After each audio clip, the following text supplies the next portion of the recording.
Ciao, bentornata su questo canale. Se invece sei nuova, ti do il mio benvenuto. Sono Virginie, interior designer, e mi occupo di case che rappresentino al 100% chi deve viverle, dalla consulenza all'intero processo di ristrutturazione. In questo canale affronterò il tema casa, cercando di darti suggerimenti utili affinché tu possa avere la casa dei tuoi sogni, una casa che ti rappresenti nel profondo e dove ti sentirai sempre a tuo agio. Oggi, su richiesta, mi rivolgo a coloro che hanno dei figli e che quindi necessitano di arredare una camera per ragazzi. Prima di cominciare, se ami tutto quello che riguarda l'argomento casa, ricordati di iscriverti al mio canale per avere maggiori informazioni su questo tema.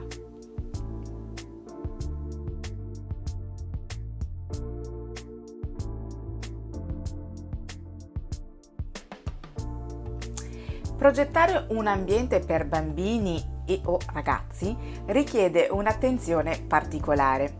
Bisogna riuscire a creare un ambiente funzionale, sicuro, confortevole, ma anche capace di cambiare nel tempo insieme a loro. Ogni età di questi bambini e ragazzi ha esigenze specifiche che andrebbero seguite con l'arredo della camera. Per evitare però di rifare la camera totalmente ogni 3x2, alcuni elementi possono essere comprati fin dall'inizio, già in previsione di quando saranno più grandi.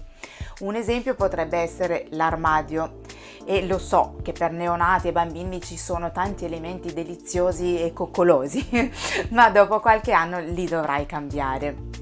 Anche il fasciatoio, che è assolutamente necessario all'inizio, potrebbe essere in realtà un bel cassettone con solo la parte di materassino appoggiato sopra.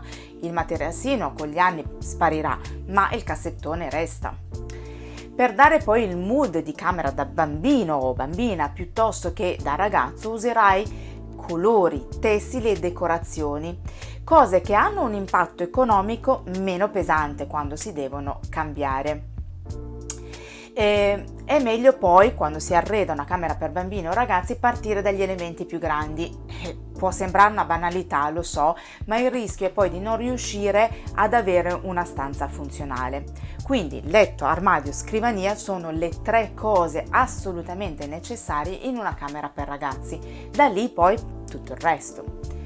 Ovviamente la scrivania arriverà in un secondo momento, finché sono piccoli non ne hanno bisogno, e il letto dovrà essere cambiato perché inizialmente sarà un lettino, però tu devi avere ben presente come e dove mettere queste 3 cose. Una volta che hai ben chiaro dove posizionare appunto questi 3 elementi più grandi, allora potrai decidere se e cosa aggiungere, come una libreria, un puff, una poltrona, quello che vuoi. Cerca di dividere la stanza in zone, che sono 4: sonno, gioco, studio e armadiature. I ragazzi hanno la tendenza ad usare tutto, e dico tutto, come un'area gioco. Se non sei tu a suddividere otticamente le zone, il rischio è che tutta la stanza diventi veramente caotica. Librerie e portaoggetti andrebbero vicini alla scrivania e possibilmente lontani dal letto. Nelle stanze piccole, dove diventa complicato obiettivamente dividere fisicamente a zone, dovrai usare le pareti e gli arredi multifunzionali e o a scomparsa. In altri articoli ho spesso detto che non è obbligatorio che i mobili siano appoggiati alla parete. La stanza dei bambini e dei ragazzi è l'eccezione. È un'ottima idea invece potergli lasciare tanto spazio libero nel mezzo. Incoraggia i tuoi figli a coltivare hobby e passioni e usale per decorare la loro camera. Ovviamente evita di fare una camera totalmente a tema. Se mai cambiasse idea dovrai rifare tutto. Ma magari una parete o un angolo dedicato a quello specifico hobby o a quella passione sarà davvero un plus unico. La camera parlerà di tuo figlio o tua figlia, che si sentirà completamente rappresentato. Camere con pareti, mobili e accessori con troppi colori o colori troppo accesi non vanno bene. Il troppo stroppia e il rischio è che da grandi possano poi detestare un determinato colore perché si sono stufati di esserne circondati.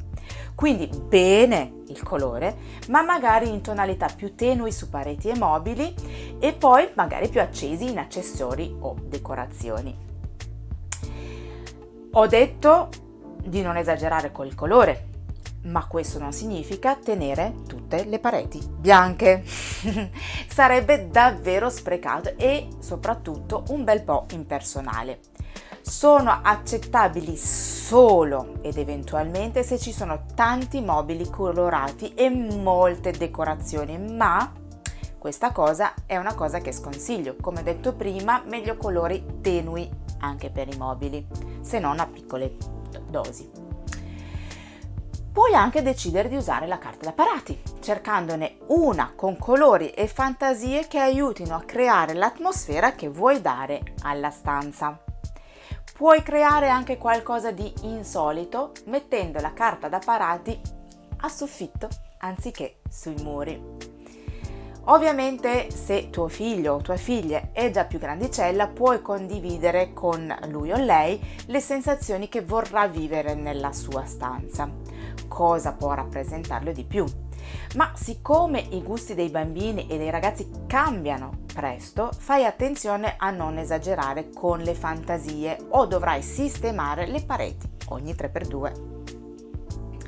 È importante poi scegliere bene i materiali, sceglierli durevoli per i mobili che si pensa si possano sfruttare più a lungo, come magari l'armadio e il letto.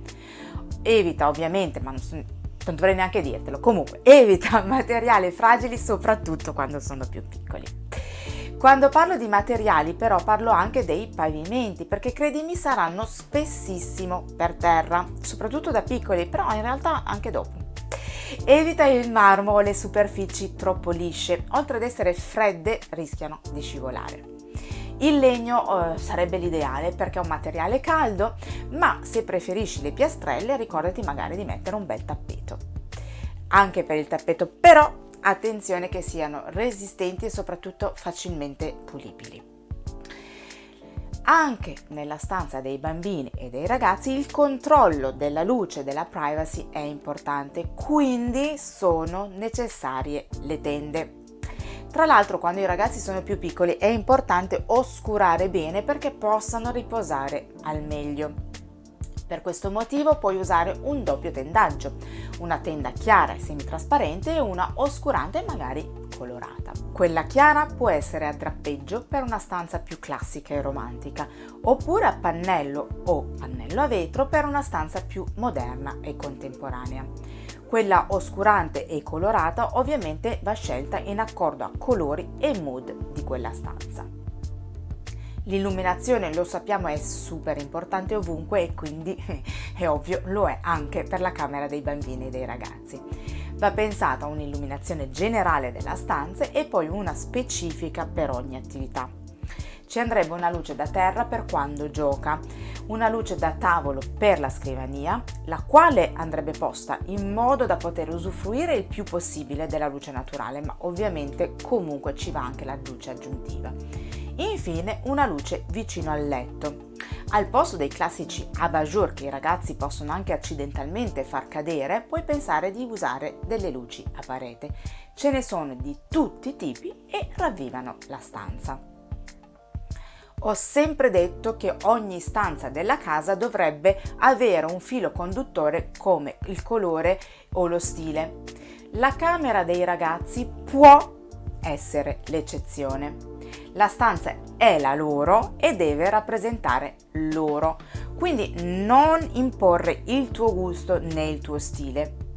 Allo stesso tempo non puoi nemmeno accettare ogni loro richiesta. Come detto prima, cambiano idea facilmente e tu ti troveresti a cambiare tutto di nuovo ogni 3x2. Quindi ammorbidisci le loro richieste su colori e complementi grandi e lasciali sbizzarrire su elementi più piccoli come i tessili, i cuscini, insomma oggettini vari. Spero che questo video ti sia stato utile, ma come sempre se hai dei dubbi non esitate a scrivermelo nei commenti. Se poi il video ti è piaciuto fammelo sapere con un bel like e se non lo hai ancora fatto ricordati di iscriverti al mio canale e di attivare la campanella, così non ti perderai i prossimi video. A presto, ciao ciao!